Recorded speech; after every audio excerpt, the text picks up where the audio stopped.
Good morning everyone. My name is Rishita from 10th class. Respected headmasters and teachers, parents and all my dear friends.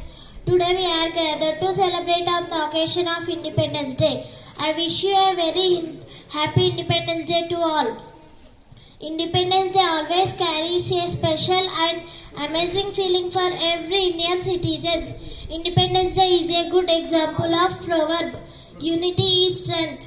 Because our freedom fighters and their supporters worked like a nation to get a separate country. The pride that individual citizens feel when they stand under the cool and safe shade of our country's flag when they sing the national anthem is only possible by uncontrollable struggle and fight of our heroes. The country is making progress in several fields of life by leaps and bounds.